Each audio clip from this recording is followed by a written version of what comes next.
Avec la crise économique qui s'annonce, les partis nationalistes et identitaires vont être renforcés. C'est la thèse que vous défendez, Anaïs Bouagilis. Bonsoir, merci d'être avec nous.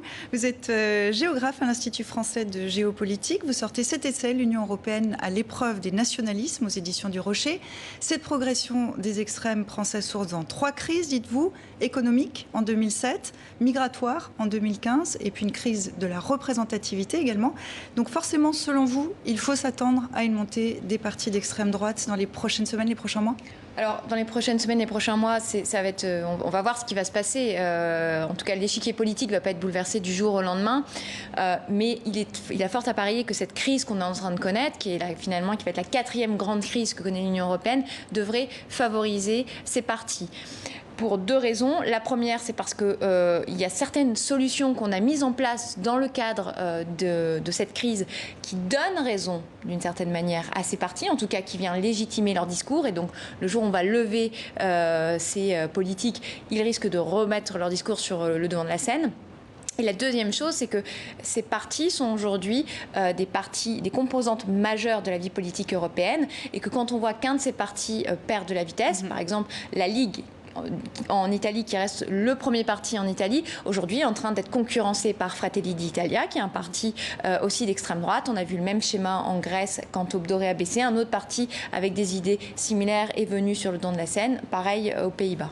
Vous parlez de l'Italie, des Pays-Bas, de la Grèce. Il y a l'Espagne aussi, on va s'y intéresser. On va prendre cet exemple. Le week-end dernier, des milliers de citoyens ont manifesté pour dénoncer la gestion de la crise par le gouvernement. Les arguments contre le confinement trouvent maintenant un certain écho, avec en sous-main Vox, le parti d'extrême droite. Reportage Marie Bolinche. Masque aux couleurs de l'Espagne, casserole à la main, chaque soir, Andrés retrouve ses amis à l'ombre des arènes de Madrid.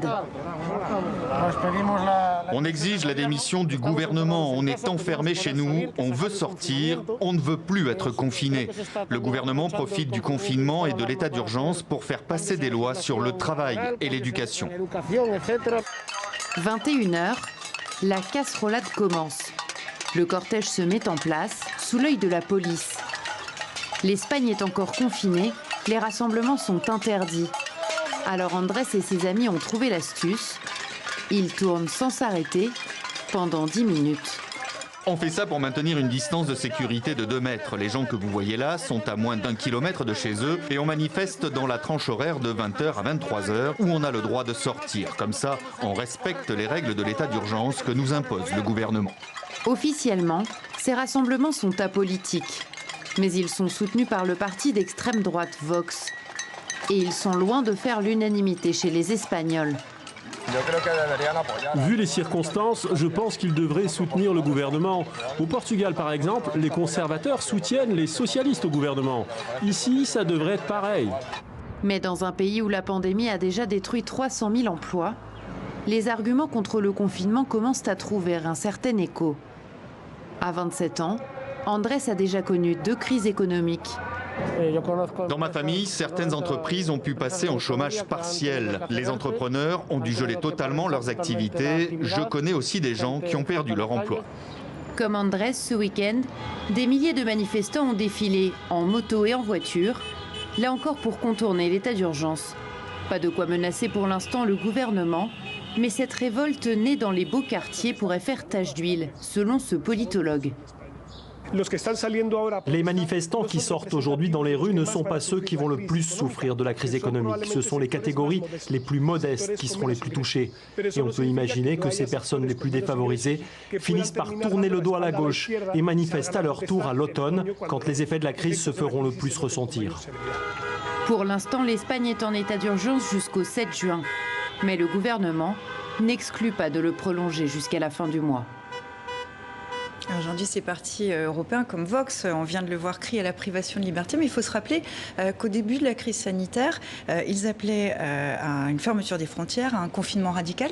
Est-ce que tout ça ne pourrait pas déboussoler leurs électeurs ? Alors, il y a toujours une crainte, en effet, que les électeurs soient perturbés par ce changement de direction. On le voit dans d'autres pays en Europe, les fluctuations de lignes ou un peu les incohérences ou même l'incompréhension des prises de position par les partis peut leur être un peu défavorable. typiquement, la Ligue en Italie a été un peu perturbée par cette période et les prises de parole de Matteo Salvini. Donc c'est un peu différent d'un parti à l'autre. Et puis, je pense qu'en début de confinement, en début de crise, on avait encore des phénomènes un peu d'unité nationale où chacun était, il faut préserver la nation et ses citoyens. Et puis petit à petit, on en vient à un délitement de cette cohésion nationale et à une critique frontale de la gestion par les différents gouvernements. Il y a le cas de l'Allemagne aussi, parce que là, on vient de voir l'Espagne, le confinement, il a été très dur. L'Allemagne s'en sort plutôt mieux, on va dire. Et pourtant, il y a des manifestants aussi d'extrême droite, de l'ultra-gauche. Comment vous l'expliquez ?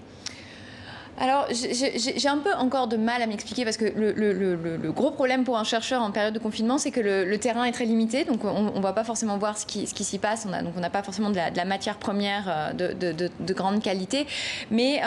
je pense qu'on était aussi en contexte en Allemagne un peu particulier avant le confinement, avec un peu une résurgence de mouvements d'extrême droite, une contestation du pouvoir de Merkel. Donc là, je crois qu'ils y voient une porte d'entrée pour critiquer, sous couvert d'atteinte aux libertés publiques, essayer de grappiller un peu d'espace. Est-ce qu'aujourd'hui, ces partis répondent mieux aux questions que se posent les Européens, aux angoisses qu'ils se posent aussi ? Alors, c'est difficile à dire parce que on est dans une période où on surcommunique beaucoup sur le confinement, sur les victimes du coronavirus, mais on a une grande imprévisibilité sur ce que sera l'avenir économique des nations européennes, même si chaque État met des choses en œuvre, si l'Union européenne est en train de se mobiliser pour mettre aussi des plans de sauvetage en œuvre, mais il y a encore une imprévisibilité. Donc, aujourd'hui, ces partis n'arrivent pas forcément, à mon avis, à rassurer. Là où ils peuvent rassurer, c'est de dire ça fait longtemps qu'on tient ce discours d'un retour aux frontières, d'une production plus locale, etc. Justement, là, c'est des pans en fait entiers du programme politique de l'extrême droite qui viennent de s'appliquer de façon totalement brutale. Est-ce que ça va les servir ou les desservir ? Ça va sûrement les servir par certains aspects. Dans l'absolu, le temps de blocage est assez court, donc il va falloir... En fait, je pense que ce qui leur servira, c'est que si à partir du moment où on lève les frontières, on a un retour de cas d'épidémie, là, ils pourront matérialiser leur discours.